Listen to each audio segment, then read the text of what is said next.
सारे शास्त्रों का निचोड़ यदि बताएं तो चाहे आप सब जौनपुर निवासी भक्त हो या किसी भी देश में जिले में रहने वाला कोई भी जीव हो, उसके मन में 4 प्रकार की इच्छाएं होती हैं। कितने प्रकार की इच्छाएं? 4 प्रकार की। ऐसे बोले। पहली इच्छा होती है धर्म की इच्छा। धर्म कहते हैं कर्तव्य, कर्म का नाम धर्म होता है। जितने भी लोग आए हो और जो आएंगे और जो YouTube के माध्यम से देश और विदेश में सुनेंगे, उन सब से मेरा निवेदन है कि आप देखो, आपके मन में कर्तव्य पूरा करने की इच्छा है कि नहीं है? है ना? सभी लोग परेशान हैं, महाराज हमारा ये कर्तव्य हो गया, ये रह गया है, ये इतना हो गया, ये इतना रह गया है। यानी हमारी सबकी इच्छा क्या है कि हमारे जो जीवन के कर्तव्य हैं वो क्या हो जाएं? पूरे हो जाएं। यानी कर्तव्य को पूरा करने की इच्छा, इसी को तुम यहां समझ लो धर्म की इच्छा। सभी लोग इस इच्छा से ग्रस्त हैं और यही मनाते हैं, प्रभु कृपा करो तो हमारा सारा कर्तव्य पूरा हो जाए महाराज। दूसरी इच्छा होती है अर्थ की इच्छा। अर्थ माने धन, पैसा। आप सब जितने आए हो, ऐसा इसमें कोई है जो पैसा ना चाहता हो? क्यों भाई ठाकुर साहब? देखो कृष्णा, हमारी यजमान परिवार में नाम है बड़े बेटे का कृष्णा, छोटे सुनील जी, तो उनको मैंने नाम लिया। जैसे कर्तव्य सबको इच्छा है, वैसे धन की भी सबके मन में इच्छा है। धन चाहिए और धन चाहिए और धन चाहिए। इसको बोलते हैं अर्थ। तो 2 हो गया, धर्म, अर्थ। तीसरा है काम की इच्छा। काम कहते हैं संसार से सुख लेने की इच्छा। मकान बन जाए, पढ़ाई पढ़ लूं, बिजनेस चल जाए, शादी हो जाए। अब तुम्हारी तो हो गई, अब क्या है? तो जिनकी नहीं हुई उनके लिए, और जिनकी हो गई वो सोचते निभ जाए अच्छे से महाराज। यानी जगत से सुख लेने की इच्छा का नाम काम है। तो आप में है कि नहीं है ना? ठीक।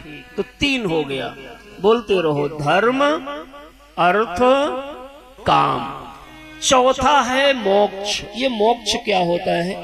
कभी कभी संसार से सुख लेते लेते ये बात समझ में आने लगेगी कि संसार का सुख कब तक लेंगे, क्योंकि संसार का सुख लेने के जो साधन हैं, इंद्रिया आदि, वही कई बार शिथिल हो जाती हैं, लेकिन सुख लेने की इच्छा शिथिल नहीं होती। अब चना खाने की इच्छा बनी है, दांत सब टूट गए, तो चने को देख के तरस आता है चना देवता अब तुमको क्या करें। देखो इच्छा नहीं मरी, दांत मर गए। रूप देखते देखते आंखें की ज्योति चली जाती है, नेत्र की रोशनी धीरे धीरे वृद्धावस्था में कम हो जाती, लेकिन रूप देखने की इच्छा कम नहीं होती। हम विस्तार करना चाहें तो इस पे घंटों 2 घंटे गुरु कृपा से बोलेंगे, लेकिन नहीं, संक्षेप में बात करनी है।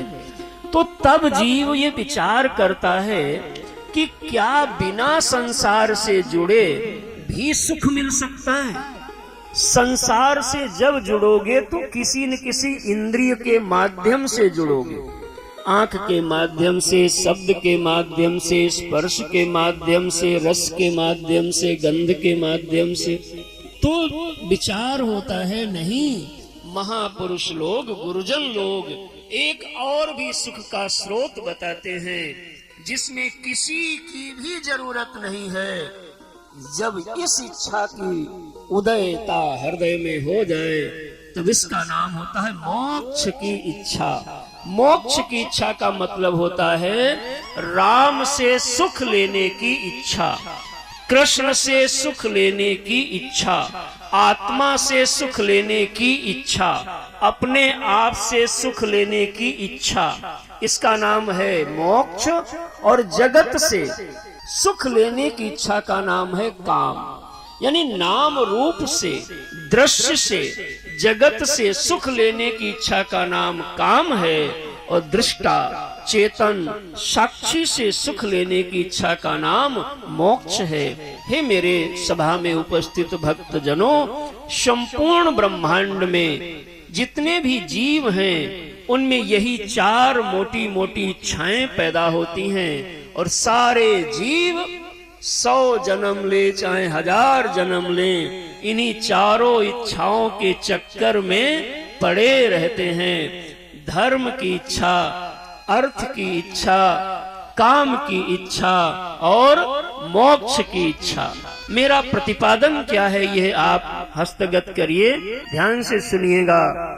जीव कितना भी कोई हो, इन चारों इच्छाओं को अपनी भुजाओं के बल पर पूरा नहीं कर सकता यार। तो उपाय क्या है? इन भुजाओं को जिन्होंने दिया है, इसमें बल दिया है, यदि उन भगवान की मेहरबानी इन हाथों पे हो जाए तो ये चारों इच्छाएं भी पूर्ण हो जाया करती हैं महाराज।